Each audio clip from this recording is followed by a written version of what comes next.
Sorry for the delay. As you can see, we are in a gray stew now. We got all these decals in here, finally looking like we should. Thanks for joining us. I'm Zielezinski, bringing you everything sports, everything Buffalo. I'm joined by my co-hosts, Justin Siejak, Colton Pankewicz. I'm in a new face. Everyone give a very warm welcome to our producer, Deshawn Francois. How you doing? Hello, everybody. Thank you for having me.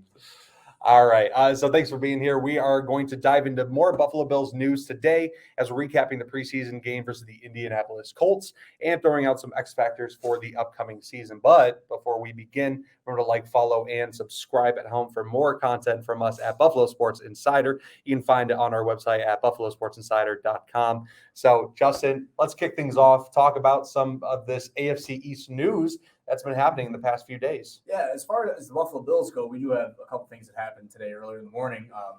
Most notably, we have Pankewicz coming off the PUP list, the physically unable to perform.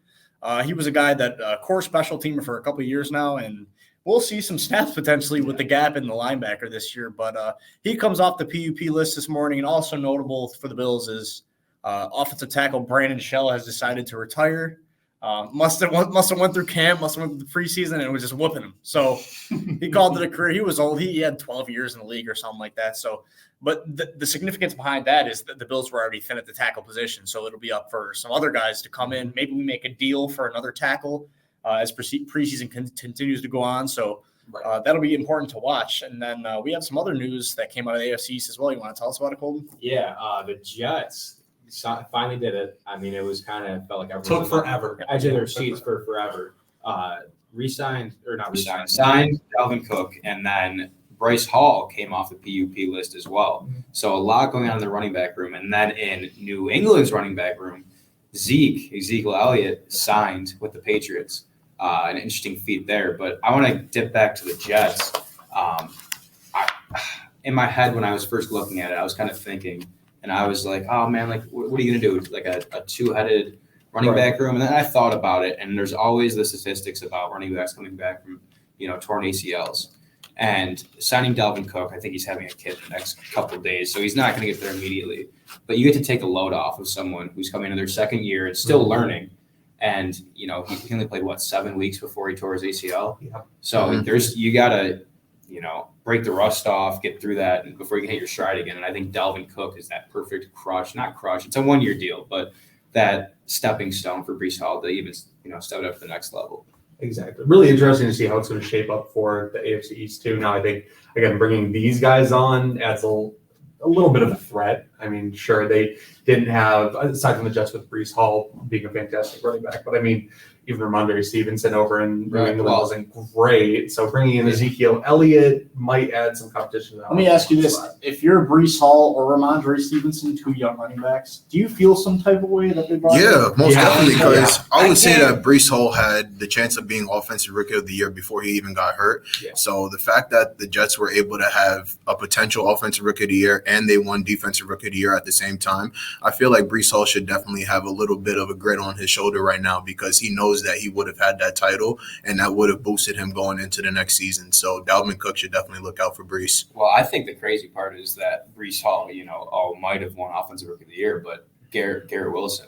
Oh, yeah, that's true. Come on now. That's a scary offense. But I think you can, if you're Robert Saleh or the front office for New York, I think you can justify it. You're coming back. You're our guy for the long term, but we want someone to step in now. We want you to come back and be 100%. I mean, he's going to work in, and he might be 100% physically, but getting back to your stride, getting Cook, who ran for almost 1,200 yards last year, which was 6th in the league, is maybe more of a threat to take reps than Zeke in New England. Yeah. I think he pass blocks really well. I think he's decent in short yardage, but obviously he's declined the last few years. So I think they're two different situations, but if anything, if I'm Stevenson, I'd feel a little bit more disrespected. Yeah. All right. Well, moving past all the AFC stuff, because, of course, Bills fans at home really want to hear a lot more about them, and especially this first preseason game against the Colts last Saturday.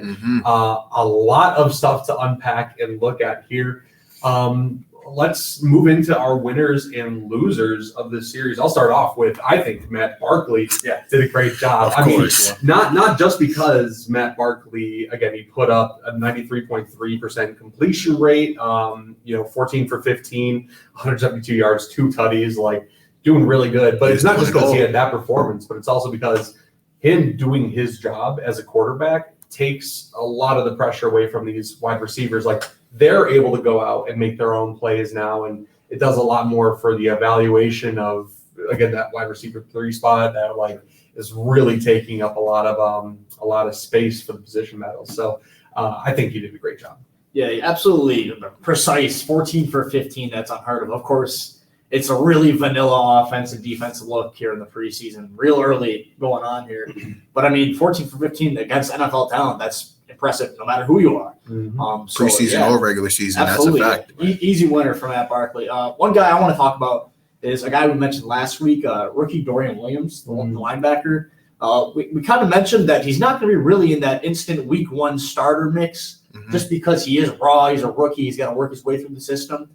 But, I mean, this guy's athleticism really popped in preseason week 1 against the Colts. One play notably that I remember is that the Colts were maybe on the 1 or 2 yard line. And he shot that A gap and took the running back on for a tackle for loss. I mean, that was really impressive to me. I mean, it's easy to see his athleticism pop off the charts.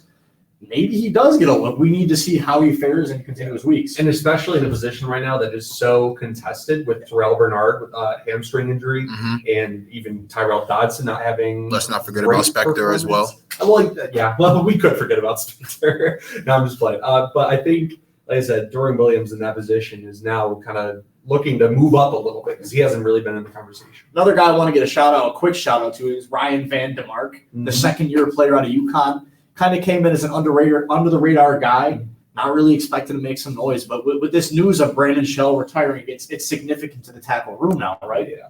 So you take a look at Van DeMark, who really fared well against who his competition was. Granted, it's second and third team defense. He stalled a lot of guys, and that's really important for a tackle position, especially for Josh Allen when the offensive line was not great last year. So God forbid Deion Dawkins goes down. Right. Tommy Doyle goes down with an injury last week as well. I mean, he practiced today, but he seems to be at a career crossroads at this point. So if Van DeMark can continue to progress, he could be a sleeper and make the roster. Exactly. Deshawn, what are we thinking about? What did you see from the game? From my perspective, what I saw from the game, my clear winner was definitely Dane Jackson. Because when it comes to that secondary cornerback spot on the team right now, we know that Trey White has that one spot locked up. But between Christian Benford and we have Kyer Elam, I would say that Dane Jackson was definitely the winner out of the game, picking up the only interception as well, 1 assisted tackle. So definitely something that I'm hyped about, seeing him going onto the field. Yeah, I mean, I don't know if you want to get into it, right? But speaking of Jackson moving up, cornerback 2, also a position that we're thinking about, and we're getting into Elam and Benford. What do we think about how they go this week? So I'll get into my losers first because I really want to talk about it's so easy to break, that CB, the cornerback 2 position, and Jackson, Elam, and Benford. But it was almost it felt like Jackson and then a large drop off and Benford and Elam almost paired together. So I don't want to separate those two because they both played into the third quarter, I think. And I don't know if they know how to separate those two, but Dane Jackson comes out early. That's a good sign usually in the preseason. So I'm intrigued to watch that. And if those two separate each other or maybe enter that conversation a little bit tighter into that quarterback 2 position. But my winners, I have 2. Latavius Murray. Yes. Damian Harris goes down. I think it was a groin injury, and comes in. And I mean, he didn't come off the charts with any crazy stats. He had, I think, 8 touches for almost 40 yards. But I don't think I expected when they signed him this offseason to really play a big role in the offense. But I think he's the oldest or one of the oldest backs. Yeah, he doesn't look like it. I mean, he had a big year last year for Denver. The same thing. They brought him in. They had Javonte and Melvin Gordon, and he was the one that shined the most at 32. So I loved what I saw out of Latavius Murray. That's like a reliable back, someone that you need, especially with a younger room. And then Osiris Torrance. I didn't hear his name a lot, and that's a great thing from an interior lineman. But he was out there with the first team which is intriguing over, Ryan Bates. So I mean, like is that who they're penciling in week 1? I don't know. There's a lot of 2 more weeks, but that's a really good look for a second round pick that, with a franchise that doesn't usually roll with their rookies that early. Sure, I think it's fair to say that Torrance may push Bates for that guard 1 position. He looked great, the offensive line. Right. That's what I wanted to shout out as well, as they looked great in pass pro and run pro. I mean, the ball was ran efficiently, even when James Cook came in. We had 4 rushes, but had 20 yards and a touchdown. I mean, they moved the ball efficiently, running the ball. I'd say when you get into that second, third unit on the offensive line, that's where they began to struggle in pass pro. You saw Matt Barkley and Kyle Allen go under duress. But as far as that first team, they stood out well to me. Now, as far as my loser, the guy I wanted to talk about is a guy a lot of Bills fans had their eyes on coming into this year, Khalil Shakir. Second year out of Boise State. A lot of excitement behind Shakir's name. I love that guy. And it's not necessarily that he had a terrible game, because he didn't. Yeah. But the way that the rest of the receiver room played, Keyshawn Johnson, Marcel Bateman, Tyrell Shavers, Andy Isabella, they all made splash plays. They all had significant plays. And while Shakir did have a play on third down, a ball from Kyle Allen, the drop, and that's what we've heard throughout camp the whole summer, is the inconsistency problems. They did show up with Shakir. And it makes you think, in a crowded receiver room, I wouldn't say there's danger, but he had a chance to really enter the conversation for wide receiver 3, and I think he dropped. Yeah. I think, if anything, Andy Isabella outperformed him. Oh, I 100% agree as well. Yeah, how much do you put into perspective where they were taken? Obviously Isabella, we didn't waste a draft pick on, or as in Shakir and even Shorter. Yeah. How much do you value that? Do you think how much less likely do you think the Bills are willing to part ways? Me personally, I obviously do put some value into them, because you don't want to miss on a guy, right? But we've seen from the past 8 years that McDermott and Bean have been here, they remain pretty objective with their moves. A lot of times we do see a patented Bean trade right before the season starts. Yeah. So maybe a trade candidate. I don't know. I wouldn't be too comfortable to say. You think we find another Diggs? Yeah, I mean, is that what happens? I think there's a couple weeks before you really break that down. I just think it's not a great look to come out in week 1 and you have so much to prove as a slot receiver, and that's something Cole Beasley offered, was consistency. Mm-hmm. And if you're unable to stay consistent, then I don't even think it's like a wide receiver thing. How much does Kincaid actually start to bite into that big slot role? Someone who's that's actually one thing that I wanted to talk about. I wanted to see if we're actually going to be seeing a Bills 2 tight end set if they get Dalton Kincaid and Dawson Knox on the field at the same time, because Kincaid is a great blocker, and I think we saw a lot of that. I saw a lot of that from where I saw him on the line at the end. Towards the end of the game, he definitely was showing where he can make blocks that Dawson Knox most likely was not able to do last season, because he's more of a receiving tight end in my position. Yeah, it's see, that conversation's interesting too, because I heard at training camp that he was struggling with that a little bit. But the 12 personnel they did bring out from this very start of the game. So Ken Dorsey showing his hand a little bit and kind of seeing what we're working into. Now, I really like the conversation about. I think you mentioned a crowded locker room, right? This 53-man roster that we're trying to go into by the end of the season. Who do we think is right on the edge and is going to be cut? Because I know we're talking Shakir is right there. Sure. Right? Is he going to stay? And other players as well. He's fighting. He's fighting. I think it's so tough, because it's only the first week of preseason. Exactly. So I think in a couple weeks that'll be a really good conversation to have with the first and second cuts. Yeah. I don't know. I would like to say a player like Tommy Doyle before Shaw retired. I don't someone who can't stay healthy and hasn't been able to prove themselves would be out more on the outside looking in. Mm-hmm. But you have to look by group more than a player specifically, wide receiver. Obviously, there's a good player there that's going to get cut. It might still be. It's probably Isabella still on the outside looking in. Mm-hmm. Yes. Despite maybe a couple more weeks of him stringing together good performances, and there's someone you didn't think you'd see there on the outside looking in. When you take a look at that receiver room, how many guys are they going to activate on game day? 6, maybe 7. Yeah. Which makes you think, how many did they keep on the roster? Period. 8. Right. And I think someone like Hardy is safe just because of their special teams ability, which Isabella offers as well. So Shorter safe because he's a gunner. Now Exactly. I mean, maybe I'm being ignorant because I know, is Hardy doing both kick return and punt return? Can they keep Isabella to split that? Or I would do you think like it's to split only that gonna fall on Hardy? I think I would split that up because if you're able to Mhm. do like having more people on the team and they're able to be like that utility guy that you don't have at the spot in slot, I Yeah. feel like having Deontay Hardy and Isabella at the same time would be a very useful Yeah. factor. I see. I was about to say, I see you. I think going back. I think it's tough to What do argue you that think? just because the Bills they love their special teamers. Yeah. But Naeem Hines. you already have Mankewicz, you have Yes. Seren Neal, who's kept a roster spot because he's if not the best gunner in the league. Yeah. But you can't. I don't know that you could reserve another 2 positions for punt return or kick return. I think they're gonna have one guy that they're comfortable with. Yeah. I think that will be Hardy just based off his potential just in the return game. I mean, even if you take the wide receiver portion out of it. Yeah. That's why I still have Hardy and Shorter above a guy like Isabella. I Okay. think they're explosive, but I think that's replaceable. Whereas the Bills really do value special teams. Yeah, no, I agree with you. I also wanted to bring up Puna Ford because I yeah. think Puna Ford, a lot of eyebrows raised when we saw him on the depth chart and him being a little bit lower Yeah, than we 4th, expected. 5th spot on the depth Yeah. chart. That's definitely not somewhere that we want to see Puna Ford. But it's There, like is he there, though? Is he like- I think that Puna Ford should be somewhere in the second, third option on the D line. But Ed Oliver, obviously, that's going to be.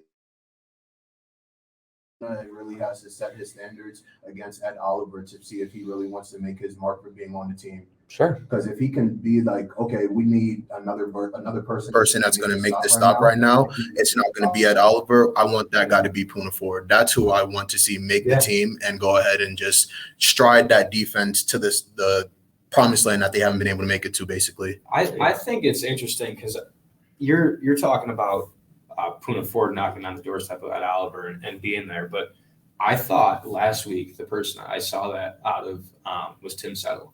I thought he played really good, and I think it goes just beyond like an individual performance, but one of Boogie's sacks Came off. it was a hand exactly. Yeah.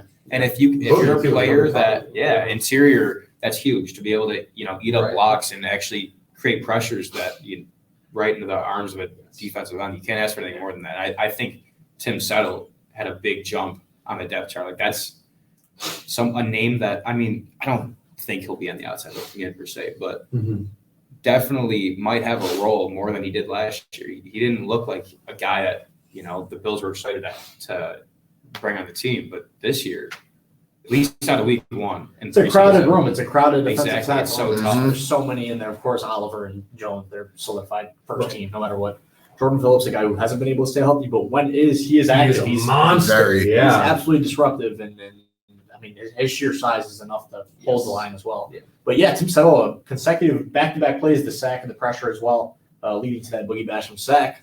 It'll be fun to watch that position. A guy I want to shine light on for that kind of bubble player in the last 53-man roster prediction. I know it's early, but Richard Gurridge, the rookie tackle out of Florida, another guy that third team. So take it with granted. He's not going against he's not going against top tier pass rushers. Right. But for again the tackle position, that there's not much competition right now. So I'd say it's wide open. Outside of Spencer Brown and Deion Dawkins, those guys are penciled in right now. But Richard Gurridge out of Florida, Osiris Torrance, his old teammate, Showed well in this time there. Just like Van DeMark, he held his own against the pass rush. So those are 2 guys I'll have an eye on this week against Pittsburgh. So that'll be fun to watch. Yeah. Now I did want to move into kind of what we're thinking larger for this upcoming season. And you won't see, maybe you will. I would say maybe you won't see these guys in the few weeks that we have for preseason. But what are like the X factors that we're looking to for the upcoming season? Whether that's offensive, defensive, anything special teams wise, like what are we thinking?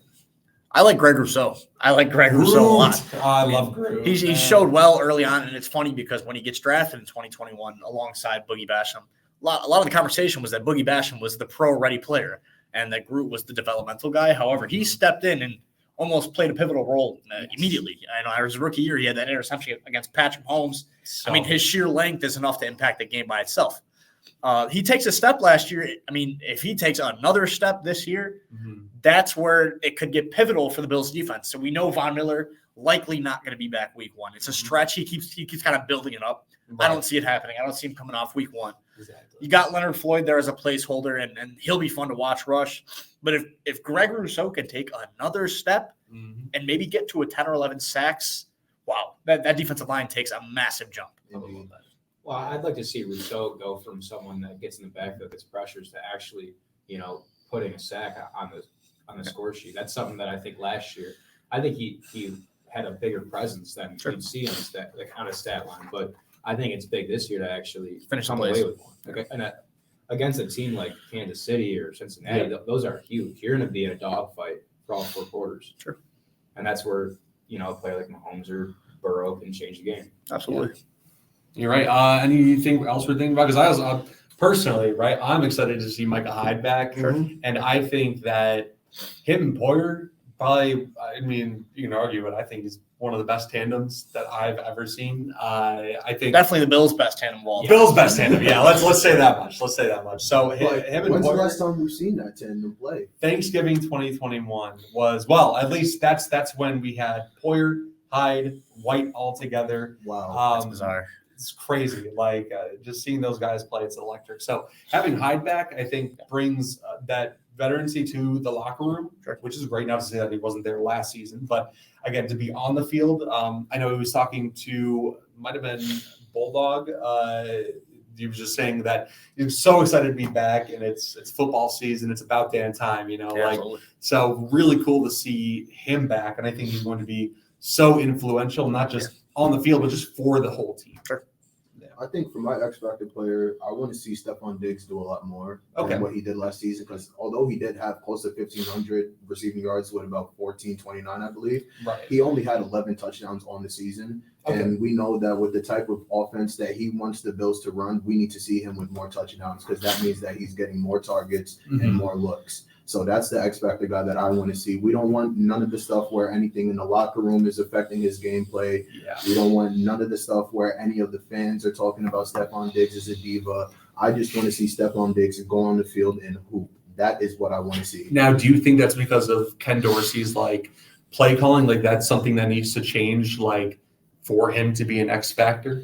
I think it's more of him and Josh have to have a conversation rather than Ken Dorsey being the factor that makes them get him the ball more, because it has to be like a Patrick Mahomes, Travis Kelce kind of thing, where Travis is literally telling him, I see this on the field. I want you to watch this. If you see me make one cut, I want you to give me the ball. That's the kind of relationship I want Allen and Diggs to have, where Diggs is able to just say, all right, I see this is food in front of me. I'm about to cook up right now. That's exactly what I want. I understand. My thing on that is that I think Gabe Davis, I mean, it came out recently that he was battling an ankle injury all year. And I think that made teams respect him a little bit less. And besides the Steelers game where he torched the secondary for Levi Wallace. Exactly. Gabe Davis legacy game. Exactly. Besides the Kansas City So I think game. for Stephon Diggs to take another step forward, I think they need someone in the slot. Maybe it's Kincaid, or if Shakir can step up to kind of make defenses not sit on their heels and wait for Diggs to cut across the field. So basically, they need a decoy guy is what they need. Well, I think you gotta kind of, if you want touchdowns, you gotta have some kind of target share across the board, not just to Diggs. You have to have a safety blanket like Cole Beasley. I mean, Cole Beasley makes Stephon Diggs a better player. It kind of it pours into other tucks too. So I think it's on wide receiver 2, 3, slot receiver, tight ends to kind of open up the field for a player like Stephon Diggs to be one-on-one, not double covered or running into a zone that they're looking for. But I was gonna say, while we're at it, throw out your X Factor. X Factor. You brought up Micah Hyde. I'm gonna bring up Tre'Davious White. Yes, thank you. How big is a superstar corner in this league? Let me show you. I have it right here. Okay. The wide receivers that Trey is going against, and I'm gonna put them in order. Oh, please. Week 1, Week 1, Garrett Wilson. Following that, Devontae Adams, Terry McLaurin, Tyreek or Waddle, Calvin Ridley, who I think is going to have a huge year. Yes. The Giants. Okay, there's your little Isaiah Hodgins. Bring him back. Darren Waller. The Pats and Juju. So he goes on a couple weeks there where it lightens up, and then it's Evans and Godwin, Jamar Chase, Judy, who was one of the best route runners in the league. Mm-hmm. Garrett Wilson once again, AJ Brown and Devontae Smith. They go on a bye, come back and play the Chiefs, which is always just hell for them defensively. And then CeeDee Lamb, Keenan Allen, Mike Williams, and Johnson, and then once again Tyreek Waddle. Think about those receivers and how important it's going to be for him to return to, pre-ACL. I mean, he didn't come back to December last year. And even then, when he He did was- come it was- back, it wasn't right. like came back and everything changed. It was Right. still a slow, very development. He's at a great camp, but he has to be. You have great players, but Yes. you have guys, and he needs to be a guy Dog. and be a guy you could put on an island and not Yeah. close your eyes and not worry about it. There's a reason quarterbacks are among the highest paid positions in the NFL. The way that the NFL treads now is that passing league. Yeah. So the only way to combat it is if the team has an elite wide receiver, you're going to need an elite DB. That's And true. Trey White has been that since 2017, but we need him to come back healthy 100% because this really is a gauntlet of a schedule. Right. Very true. And again, very excited, not only because of this conversation. Like, let's remember, we're talking about all this stuff with 53-man roster and winners and losers. Like, it's just preseason week 1. We got more preseason action happening this Saturday versus the Steelers in a away game. So I'm really interested about that, too, to see how our other players will deal outside of Buffalo. Sure. Not that these newcomers have played in Buffalo before, but very excited for that. But unfortunately, that's the conversation is going to have to wait till next week because we're out of time here at the studio. So, oh well. But we'll be live again next week, Tuesday at 2 p.m. For now, 2 p.m., maybe 2:30 or 2:35, whatever we decide. But until then, remember to like, subscribe, follow everything Buffalo Sports Insider. Spread the word about us. You can find us on our website at buffalosportsinsider.com. For now, this has been KJ, Justin, Deshawn, Colton, bringing you everything sports, everything Buffalo. Thanks for joining us. Be safe. Have a great week. Be good to each other. Take care.